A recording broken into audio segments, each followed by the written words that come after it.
Chapter 23. Reunion. And that's good.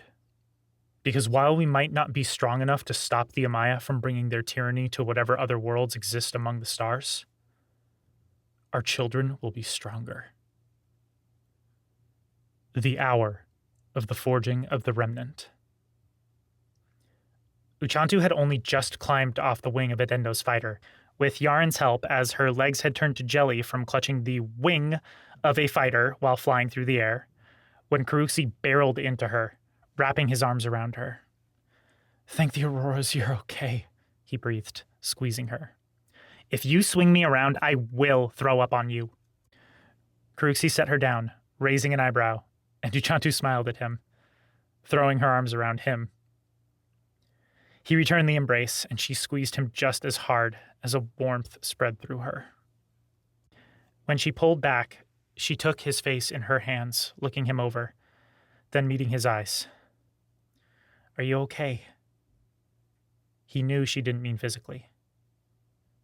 Karuxi gave her a half smile and nodded. "I will be. I'm much better now that you're here." Then he frowned, looking her up and down. "Are you okay? You look like I've been in a fight? That tends to happen when you raid a military installation. Yaren and Edendo made sure I got out okay, though." Uchantu smiled, laughing as Karuxi turned to the two men, who had been holding each other in an embrace. He gave each of them a big hug, lifting them off the ground and laughing. Karuxi made a remark to Edendo that Uchantu didn't hear, and both Edendo and his husband laughed. Karuxi patted each on the shoulder before turning back to Uchantu and pulling her into another hug. "I don't know if Arena's going to make it," she said, voice tight as she clung to her friend. "We got her out, but..." "Then that's all that matters," Karuxi said, squeezing her tight. "The medics will do what they can. When she makes it out, you'll probably be her new hero." Uchantu blushed, choking back a sob, but frowned at Karuxi as she pulled back, trying to play it off. "And by proud, you mean you never doubted me for a moment?" Karuxi smiled. "Of course not." Uchantu's chest grew warm again, and somehow a smile tugged at her lips.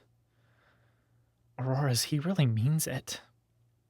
Clearing her throat, Uchantu nodded toward the transport. "Who's the woman that ran after you after talking with Estingai?" This time, Karuxi blushed, running a hand through his hair. "That's Mihele's daughter, Pais. She and I had a few things to clear up. Mihele, he'll need a little time to process Kitai's betrayal." Uchantu raised an eyebrow, then blinked as Karuxi's blush deepened, cheeks turning a dark purple. "I'll tell you later, if you haven't found out by then." She probably would. She'd radioed Lahuta and Axeli to ask around as they helped unload supplies and fill her in on what happened before they arrived. "Have you spoken with Estingai yet?" He shrugged. "Sort of. Not really. She has more important things to worry about right now. I will talk to her later, though." Uchantu held his gaze, then nodded. She was about to look toward one of the other ships when she caught something in Karuxi's eyes. "Will you really be okay?" He didn't answer, and she stepped closer, putting a hand on his arm. "You know I'm here for you.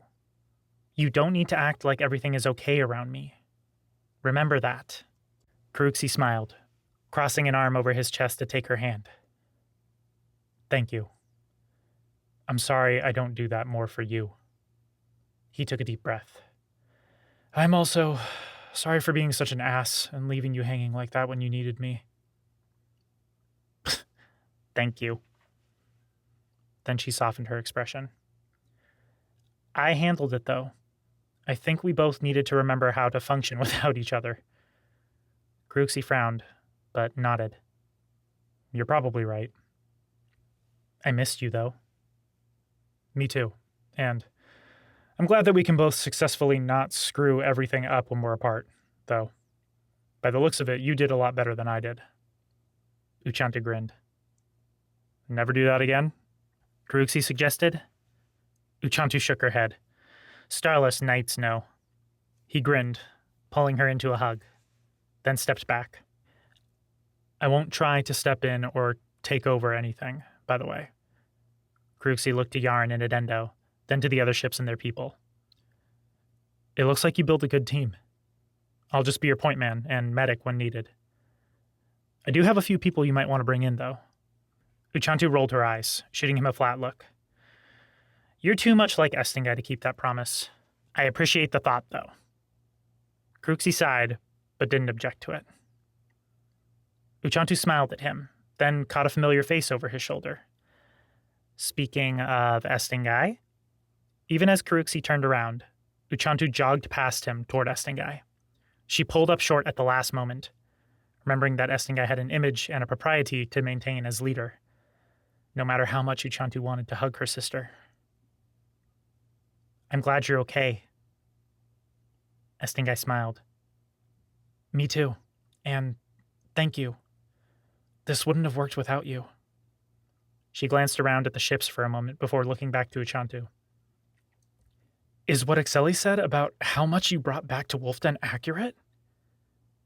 Uchantu nodded. We took everything we could. She blushed as Estingai beamed at her, and then her eyes bulged when the older woman pulled her into a hug. Thank you, Estingai whispered as Uchantu returned the embrace. Thank you so much. Uchantu found herself unable to speak. She just squeezed Estingai as hard as she could. When she pulled back, she smiled up at Estingai, then swallowed and glanced back toward Kruxi. I'm going to go check on my team. I think you two should talk. Kruxi looked after Uchantu for a moment as she walked away. Still a bit surprised Estingai had hugged her in public. That's out of character. He didn't have any sort of image or propriety to maintain, or he guessed being more physically affectionate was part of his image. But Estingai took that sort of thing much more seriously than he did. When Kruxi looked to his sister, he met her eyes as she studied him, doing the same. Neither one wore their masks, yet he still couldn't read her face. He approached her. You shouldn't have asked so much of Uchantu, Kruxi said when she met him halfway. He winced as soon as the words left his mouth. You're trying not to be an asshole, remember? I know. Kruxi blinked at his sister and found she was no longer looking at him. Instead, her eyes were downcast, gaze far off. I shouldn't have asked it of either of you, but I had no choice. She sighed, then looked in the direction Uchantu had gone, before returning her gaze to him. Uchantu, at least, seems to have come out of it stronger. Estingai looked him up and down. What about you? Kruxi thought for a moment and had to flex his fingers as the burning rage of realizing Kitai's betrayal came back to him. I think the line I'm willing to cross has moved, but I still need to be absolutely certain before crossing it. Estingai nodded. What are they going to do with her? He asked. He didn't need to say who. Estingai glanced back over her shoulder. We don't have the resources to imprison people. They're either exiled or executed, and she's too dangerous to merely exile. Estingai sighed, turning her gaze back to him. I think Pais will likely take care of that personally after a very thorough interrogation. That doesn't bother you? Kruxi asked. That she gets to kill the one responsible for Spamaku's death? Does it bother you? Kruxi frowned, thinking, then shook his head. I think it's best if I make sure it doesn't. You're a better person than I am, then. Or a healthier one, at least. Silence stretched between them, quickly growing awkward. I'm sorry for being such an asshole. Estingai blinked at him, eyes growing wide. Kruxi continued before she could say anything. He just needed to get it out. And for not taking care of all this more quickly. And for being so distant before I left. I know it would have been better if we'd talked before I left, but He cut off with a sigh as words failed him. Estingai stepped in close and hugged him. I know. I'm sorry too. Are you sure you're okay? Kruxi returned her embrace, then shrugged. I'll get there. What about you? You seem better, but... Estingai frowned, then took a deep breath. There are some things I need to talk to you and Uchantu about later. Alone. Kruxi tensed, eyes wide, but Estingai shook her head. Nothing like that. Nothing any of us needs to worry about right now.